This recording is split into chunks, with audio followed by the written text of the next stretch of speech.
Okay, thanks Donna, and thanks everybody for coming to listen to this session that I hope will be useful for you. And particular thanks because I can see outside that it's a nice sunny day where I am, and it would probably be nice to go and enjoy some of that sunshine. This question about what campus universities can learn from distance learning counterparts was really on my mind because I've spent the last sort of 13 years at the Open University, working with Donna amongst other colleagues. And just over a year ago, I moved to the University of Huddersfield. So kind of prior to the COVID crisis, this question had very much been on my mind, and indeed was actually something that I kind of thought about when I was going for my current post at Huddersfield and thinking about questions that might be put to me about the learning that I got from the Open University and how that learning could be relevant or could be transferred to a campus university. And I guess in the interview itself, I was worried because in some ways, we know that the Open University is a unique institution within the UK higher education sector. It's unique in terms of its size. It's the largest university in the UK. In terms of its scale, it's the only university in the UK that covers the 4 nations. Its mission is distinctive, its mission of social justice, and of course its student body is also distinctive. So that kind of question was really on my mind as I was going for my interview at Huddersfield. But also what was on my mind was the fact that the differences, I think, between the Open University and other institutions in the UK are to some extent overplayed. And I was thinking particularly here of the likenesses, the similarities between the student bodies. And this is particularly relevant to Huddersfield, so, and probably other post-92 universities, so it might not be relevant to all of your institutions. But when I began sort of thinking about the student bodies, both at the Open University and Huddersfield, there were actually more similarities than differences. So just looking at that table kind of shows you actually that there are a lot of similarities between the 2 types of students. So OU students, a lot of them are part-time, obviously, but increasingly many study at full-time intensity. Whereas at Huddersfield, in some ways, it's the other way around. So on paper, at least, most of them are full-time, but many of them combine their studies with part-time work, carrying responsibilities. So in some ways, they act very much like part-time students. OU students obviously study at a distance. Huddersfield students are supposed to be on campus, and we do have an attendance monitoring policy. But many of our students, about 2/3 of them, are commuter students. So that means that in some ways they behave like distance learning students. They find it difficult to be on campus, and when they're on campus, we find it difficult to retain them. We talk a lot about a sticky campus, but in reality, it's not very sticky. And many of our students find it difficult to come in and participate as fully as they would like. Like many Open University students, students at Huddersfield come from IMD 1 and 2 backgrounds, so the most deprived communities in the UK. Unlike the Open University, of course, we do have entry requirements, but many come in with BTECs and lower prior educational qualifications. So again, there's quite a bit of similarity between at least student bodies from each institution. So that got me again sort of thinking about the lessons that I'd learned at the Open University and how I could translate them into that kind of campus context. Little did I know how useful that kind of thinking was going to be. And of course, with the current crisis, it's become extremely pertinent. Okay. Can I continue? Okay. It's become really pertinent to think about those lessons, and they've become much less philosophical, if you like, and much more practical. So what I've done for the purposes of this presentation is to think about 10 kind of overarching principles for blended teaching and learning, which comes from that Open University experience. So it's all about the blend. This was something that was a bit of a catchphrase of mine at the Open University, not the least when we were being pushed at the Open University to put everything online. And the argument of myself and many other colleagues was actually, online only is no good, and the blend itself is absolutely key. And that's the rationale for this, is because of course there's no such thing as the typical student. You know, students have differing abilities, needs, interests, preferred learning styles, and the blend is absolutely key to cater to those different needs. The blend, I think it's important to say though, is not just in terms of teaching materials. You know, I think we often think about the blend of teaching materials, whether we're teaching in face-to-face situations or at a distance, but it's also important in terms of learning activities and in terms of student support. And I'll come back to the student support issue later on. So think about the different teaching materials that you can use, whether that's videos, audios, quizzes, online activities, and how they're put together in a way that allows students to have the best learning environment. And importantly, and this is particularly pertinent, I think, where you have students like at the University of Huddersfield who may struggle with IT equipment, may struggle to have internet access, or indeed may not want to study online for much of the time. Think about what students can do offline as well as online. And I think that's really important, you know, particularly, as I say, for those kind of widening participation students, to think about those students as much as you can. The second principle, I'm sure you've heard a lot about this already, and that is the principle of chunking. It's not a very elegant word, but I think it sums up kind of what needs to be done here.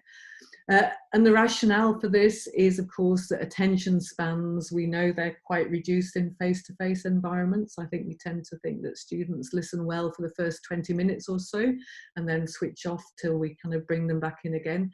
Well, in the online environments, the attention spans are much more reduced.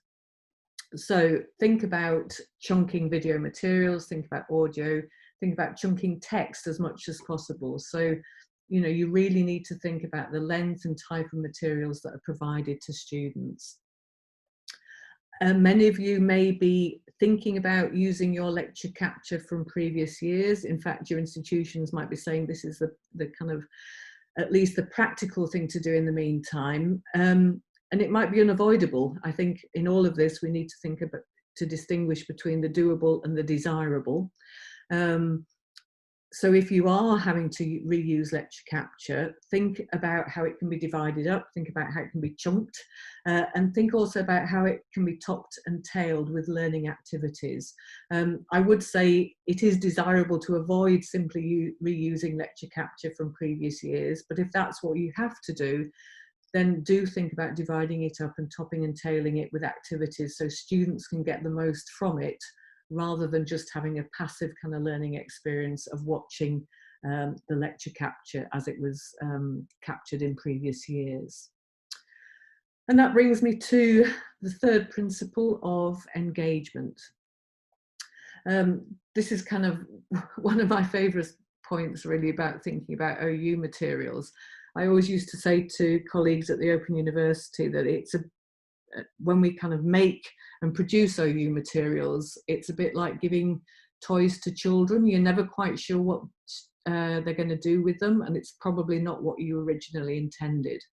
And that's pretty much the same when you're giving teaching materials to students. There's absolutely no guarantee that students will engage with the materials that you provide in the way that you want them to.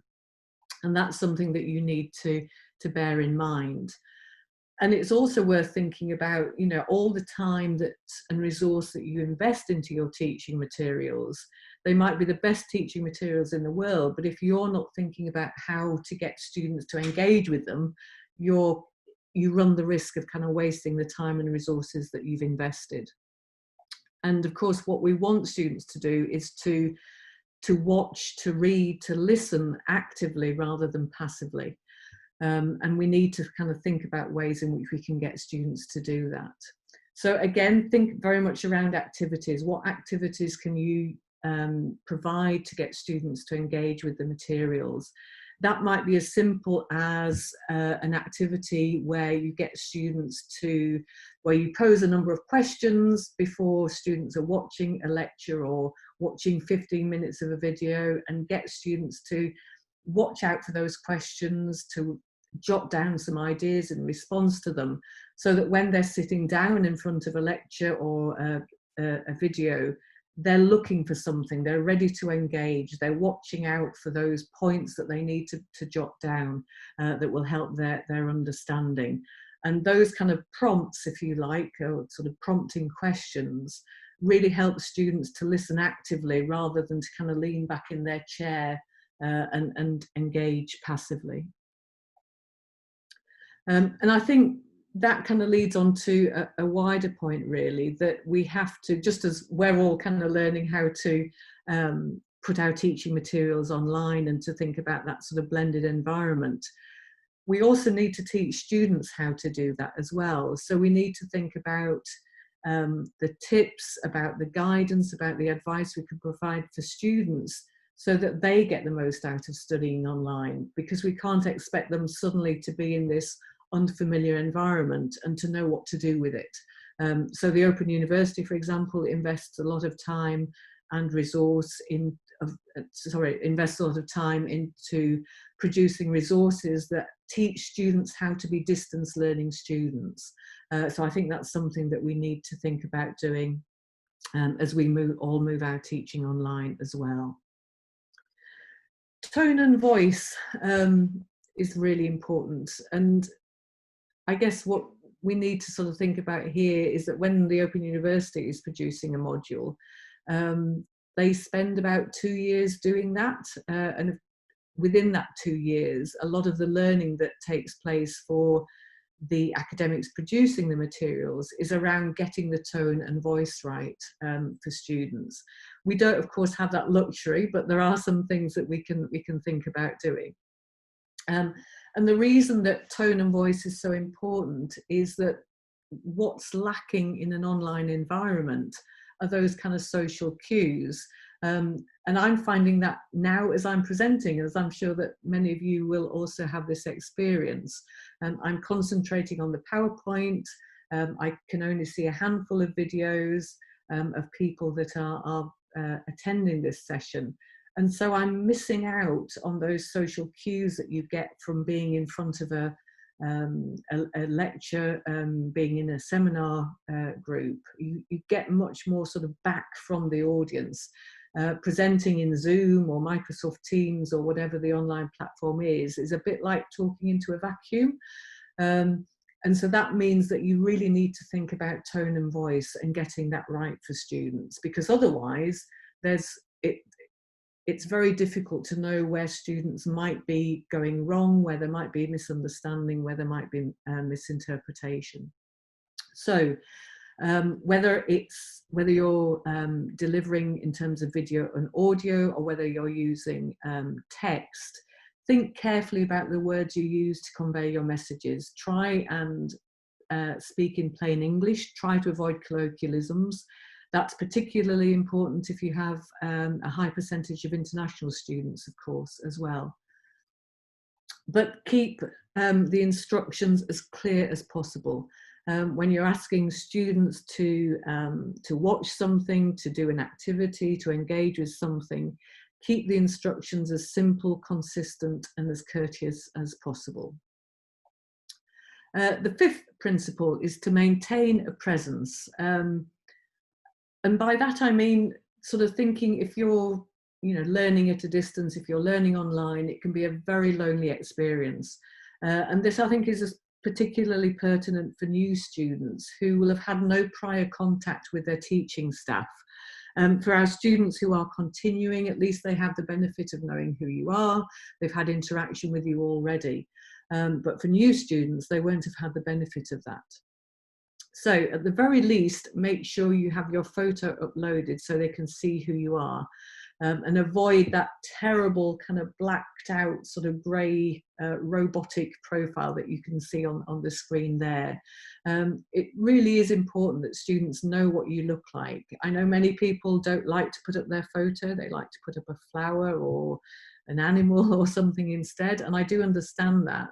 But I think for students in this environment, it really is important that they know what you look like, because that helps them to make that kind of connection. Think also about how you can use drop-ins, weekly emails, discussion boards, whatever it might be, to maintain that presence online for students. And think as well about how you might use social media to build more informal connections with students. I'm not particularly good at using social media. I'll kind of put my hands up to that. I do know that the Open University is very good in the way in which it uses social media in quite an informal way, whether that's via Facebook or Instagram or whatever it might be. So I think it's worth thinking about that, particularly if you have colleagues who are comfortable in that environment. Think about how you can use that to build informal connections with students. One example that the OU used to do that I used to like myself was Friday Thinker on Facebook, which involved an academic posing a question on a Friday that was sometimes a bit controversial, sometimes a bit provocative, monitoring the chat during the day and getting students to engage with that question. It was always a question that you didn't particularly need knowledge for, so students could kind of operate from a position of confidence, but it was a nice way of having interaction with students that otherwise is often quite difficult when they're at a distance. And it was, for the academic concerned, it wasn't a huge workload. There was a kind of weekly rota, and academics used to take part sort of once every 6 months. But for the students, it was a regular slot when they knew they could interact with an academic on a particular topic of interest. And that brings me to number 6, which is about structuring interaction. I think it's important to remember that students will be at a distance not just from their lecturers, from their tutors, they'll also be at a distance from each other.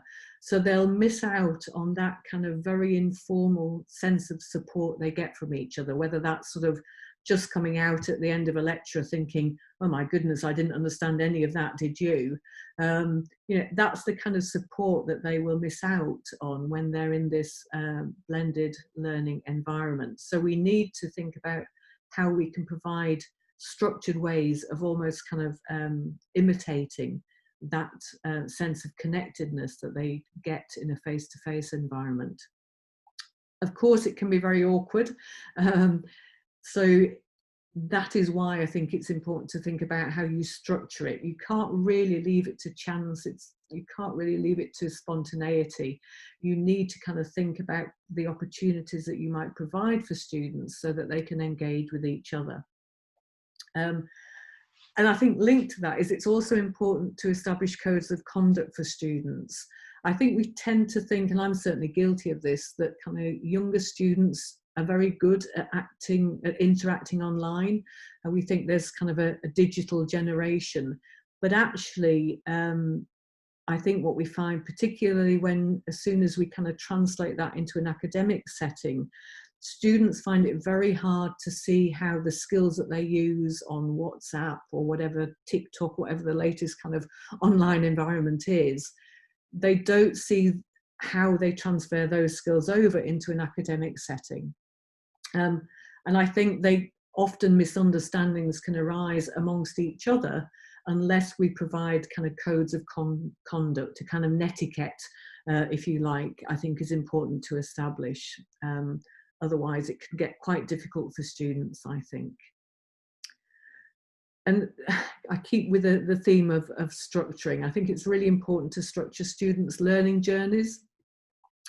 And again, because it comes back to this idea that in an online environment, it's much harder for the lecturer to know what students might be grasping or not understanding, because we miss out on those kind of cues that we would get face to face. So that means, and I'm sure that you're all kind of finding this at the moment and grappling with this, distance learning to work well requires a lot of upfront investment, both in time and resources. So any time that you can manage to invest now will be time well spent. Think about the learning journey for a student up front. Ensure that you're allowing space for students to revisit, practice, extend and reinforce content and skills. Really try and think about that, not just at a module level, but also at a program level, which I think can be hard for face-to-face institutions to do sometimes. Try and think about it in terms of a route map, and I think timings are very important here. Try and think about how long it will take students to do activities, to do readings, to watch sections of videos, and with those timings, try and provide an ideal route map for students to follow through the teaching materials that you're providing. Of course, students won't necessarily follow that route map, but at least it's there to give students a sense of direction if they want it. The OU, of course, uses a study calendar, which I think is helpful to think of that as something that kind of mirrors a timetable. If you think about a timetable in the kind of physical face-to-face environment, that is what structures a student's learning experience. So think about how you provide that timetable, even though you might not be timetabling face-to-face sessions. Think about how you could provide that timetable in a kind of study calendar format, which structures for a student, sets out what they need to do and when they need to do it. And I think that can be helpful for students to give them that sort of sense of structure. Principle 7 is about consistency. And that's because, to kind of follow on from the point that I've made, that there's no such thing as a digital generation. We tend to assume that, today's students will be very familiar with online environments, will be very comfortable in them. I think when it comes to an academic setting, that's not necessarily the case. And students may find that online environments, whether you use Moodle, Blackboard, Brightspace, whatever it might be, they can be very unfamiliar. They can seem very overloaded and very overwhelming for students, particularly if you are putting a lot of content in there. Students can quickly become overwhelmed and not know what's important and what's less important. So consistency, I think, becomes very important within that context. So students need consistency in terms of delivering teaching online. They need to know what our expectations are. They need consistency in terms of layouts, how things are presented, and what we are requiring students to do. So if you have a program with, say, 6 different modules in each year of study, try and ensure that those modules are consistent in the way that they're doing things, whether that's online, offline. Make sure that that consistency is there. And of course, if we had sort of more time, and this might not be possible, but really think about how you scaffold skills, content and assessment, and to talk as Biggs would have us think in terms of the alignment of materials, outcomes and assessment. The more time that you can invest in that at the moment will help that online experience later on. Right, this is kind of comes to sort of the desirable, I guess, rather than the doable. For those of you who kind of haven't had the experience of an OU module team, it's rather hard to explain. It can be a wonderful process, a very creative process. It can be also an immensely frustrating and difficult process to go through.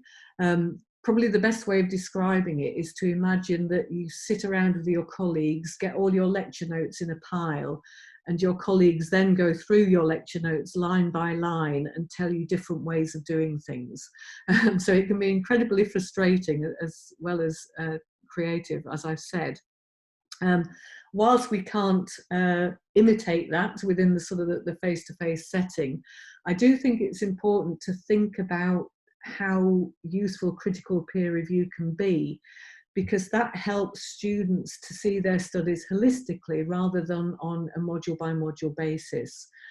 My sense is, kind of having moved from the OU to a campus university, that at a campus university, colleagues tend to think much more in terms of their own modules that they're delivering.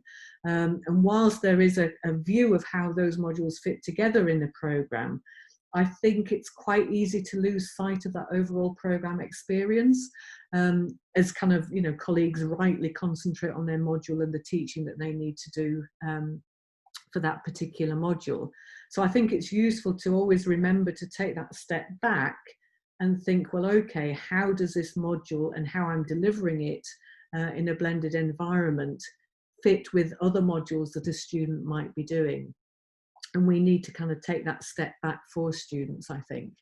And to write good distance learning materials, it's really helpful to have that critical peer review. I don't think it's something that you can do as easily on your own.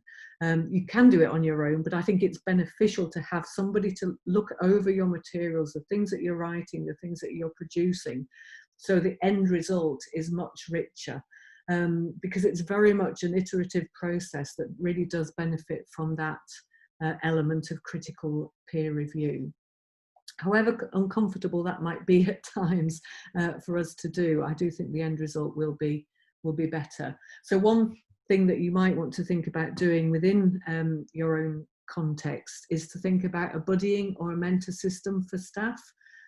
So as you're kind of producing your online materials, converting perhaps existing lecturers and providing those wraparound activities, get a colleague who perhaps teaches on the same programme to look at what you're doing, so you can kind of both get advice and guidance from somebody else, but also enrich each other's materials.